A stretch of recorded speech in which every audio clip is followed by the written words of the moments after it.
York, the dramatic parade of major world figures across the stage of history continues. Cuba's Fidel Castro boards a Soviet airliner to return to Havana, a little hoarse from his non-stop 4-hour marathon speech before the General Assembly. Local police, eased by the departure of New York's most troublesome transient in quite a while, have 2 new VIPs to guard. President Sukarno of Indonesia arrives to address the General Assembly and to meet with other foreign leaders. Sukarno stands as a neutralist between the Soviet and the free world bloc.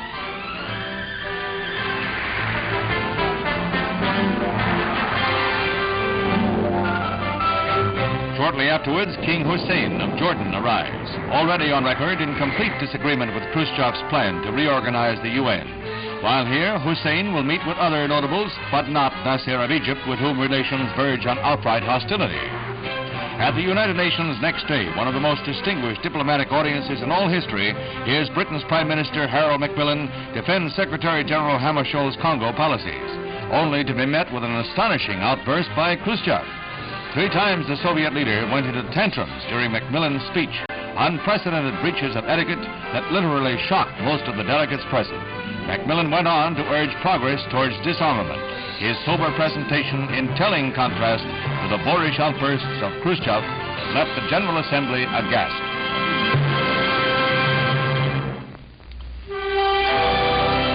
At the White House, a glittering state dinner with the President and First Lady playing hosts to Prince Akihito of Japan and his Princess Michiko. The heir to the Japanese throne and his commoner wife are spending 3 days in the capital in the course of their state visit to this country, in connection with the centennial of Japanese-American relations. For this occasion, Princess Michiko substitutes for the traditional Japanese kimono a Western evening dress.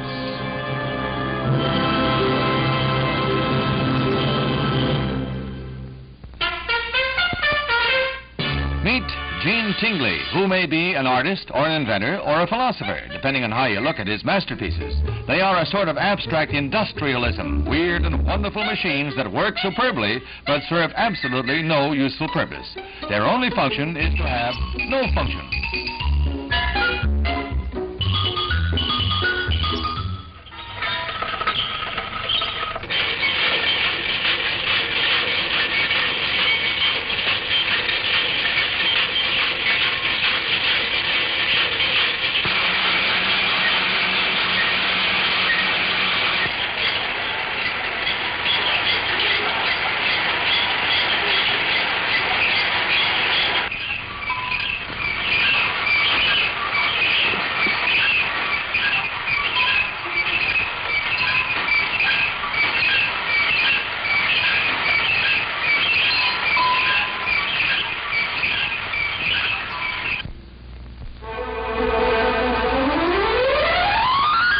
Fashion forecast by Llama, a group that represents the entire ladies' leather apparel industry. The dinner deluxe costume is this kidskin waistcoat with matching skirt and white printed blouse.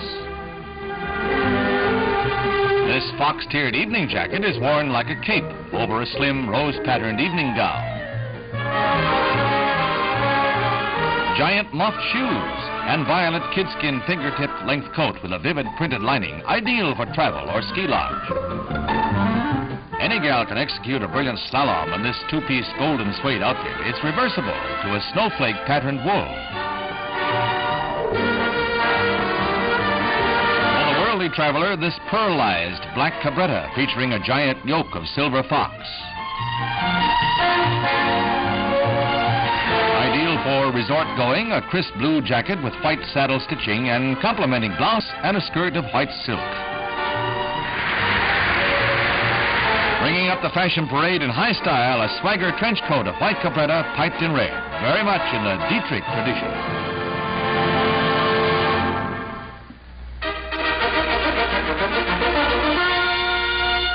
Pro football in San Francisco, the New York Giants against the 49ers, whose Y.A. Tittle sparks the first period. From way back, he tosses a screen pass to Hugh McElhenney, and the big halfback picks up 29 yards. San Francisco already leads by 1 TD.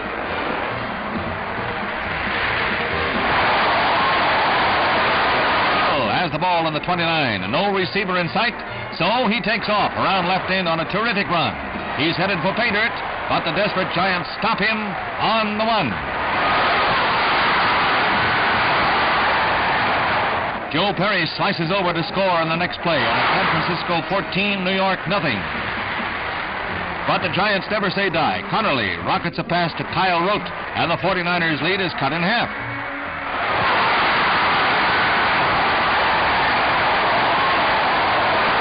In the second half, Mel Triplett blasts up the center for 26 yards.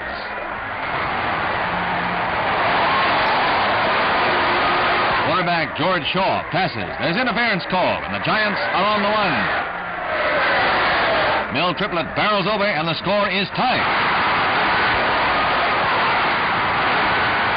In the last 8 minutes, New York trails by 1 field goal. Shaw drops back, launches a long pass, a brilliant catch by Bob Sims, and he's off downfield for 60 yards.